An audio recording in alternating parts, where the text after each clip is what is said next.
سیرت النبی کریم صلی اللہ علیہ وآلہ وسلم قسط نمبر 28 حقیقت روشن ہو گئی۔ حضرت عبداللہ بن مسعود رضی اللہ عنہ کی بات سن کر صحابہ نے کہا، ہمیں قریش کی طرف سے آپ کے بارے میں خطرہ ہے، ہم تو ایسا آدمی چاہتے ہیں جس کا خاندان قریش سے اس کی حفاظت کرتا رہے۔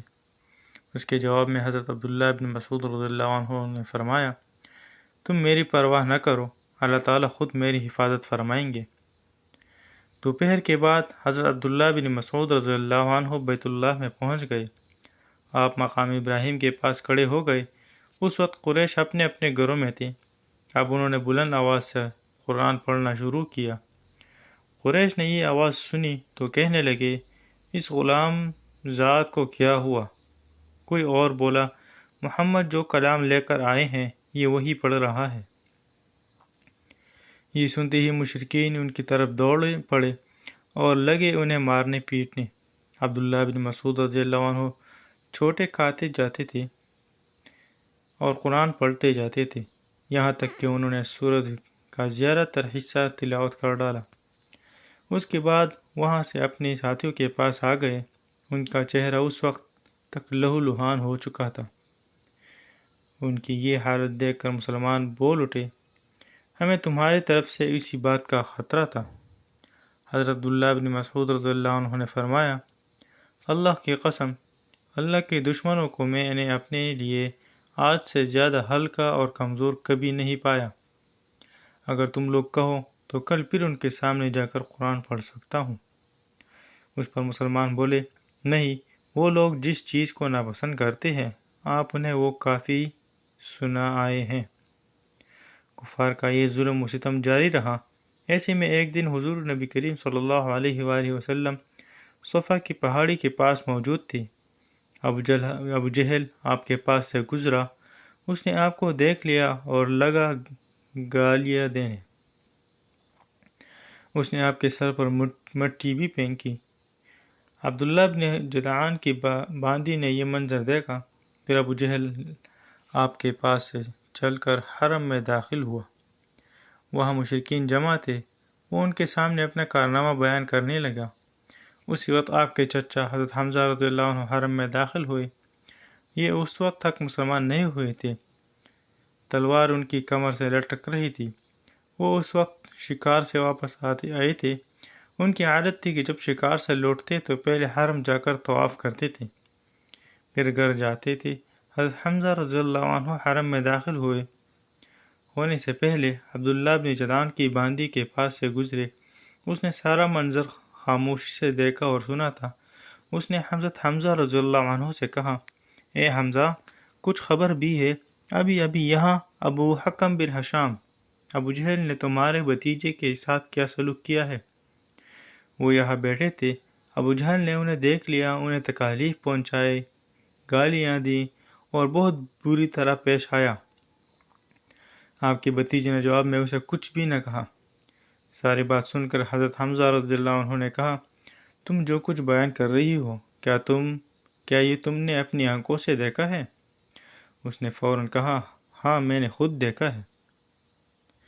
یہ سنتے ہی حضرت حمزہ رضی اللہ عنہ جوش میں آ گئے، چہرہ غصے سے تمتما اٹھا۔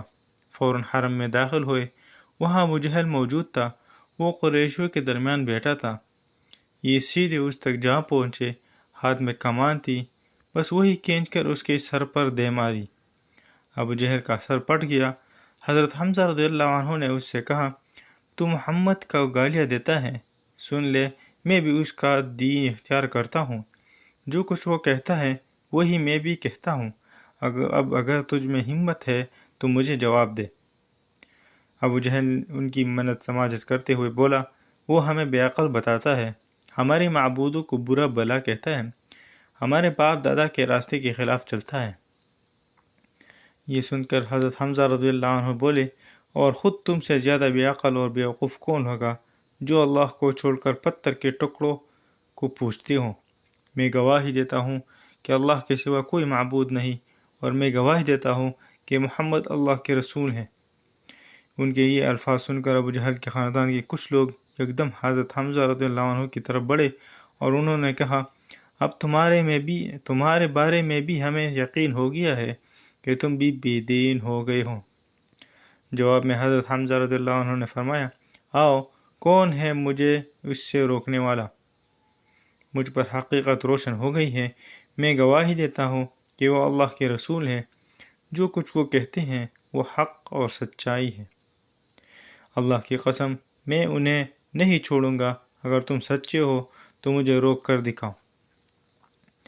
یہ سن کر ابو جہل نے اپنے لوگوں سے کہا، ابو عمارہ یعنی حضرت حمزہ رضی اللہ عنہ کو چھوڑ دو، میں نے واقعی ان کے بھتیجے کے ساتھ ابھی کچھ برا سلوک کیا تھا۔ وہ لوگ ہٹ گئے۔ حضرت حمزہ رضی اللہ عنہ گھر پہنچے۔ گھر آ کر انہوں نے الجھن محسوس کی کہ یہ میں قریش کے سامنے کیا کہہ آیا ہوں، میں تو قریش کا سردار ہوں۔ لیکن پھر ان کا ضمیر انہیں ملامت کرنے لگا۔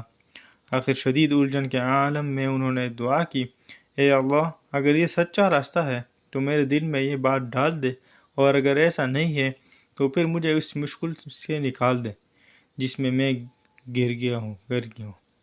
وہ رات انہوں نے اسی الجھن میں گزاری۔ آخر صبح ہوئی تو نبی کریم صلی اللہ علیہ وسلم کے پاس پہنچے۔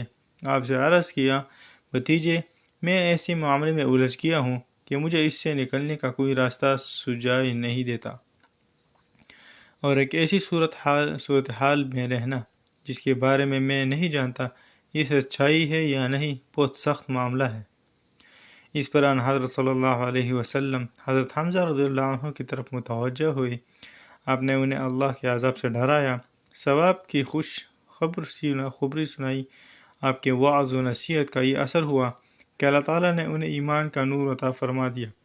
وہ بول اٹھے، اے بھتیجے، میں گواہی دیتا ہوں کہ تم اللہ کے رسول ہو، بس اب تم اپنے دین کو کھل کر پیش کرو۔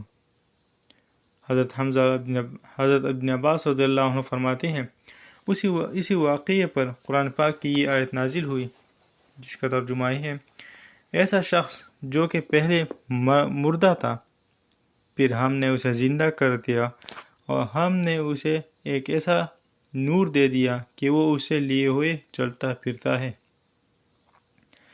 حضرت حمزہ رضی اللہ عنہ کی ایمان لانے پر حضور نبی کریم صلی اللہ علیہ وسلم کو بہت زیادہ خوشی ہوئی۔ اس کی ایک وجہ تو یہ تھی کہ حضرت حمزہ رضی اللہ عنہ آپ کے سگے چچا تھے۔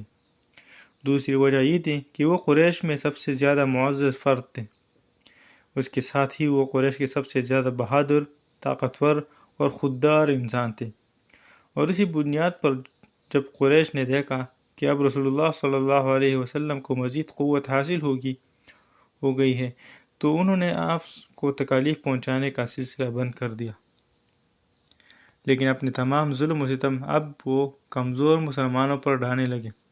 کس قبیلے کا بھی کوئی شخص مسلمان ہو جاتا، وہ اس کے پیچھے ہاتھ دھو کر پڑتے، ایسے لوگوں کو قید کر دیتے، بھوکا پیاسا رکھتے تھے، تپتی ریت پر لٹاتے، یہاں تک کہ اس کا یہ حال ہو جاتا کہ سیدھے بیٹھنے کے قابل بھی نہ رہتے۔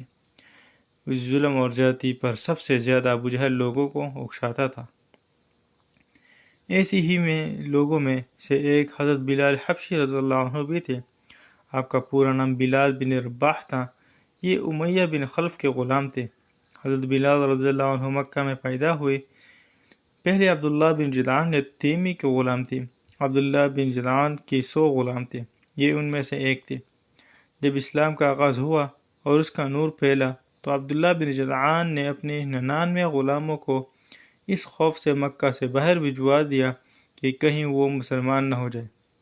بس اس نے حضرت بلال بن رباح رضی اللہ عنہ کو اپنے پاس رکھ لیا۔ یہ اس کی بکریاں چرایا کرتے تھے۔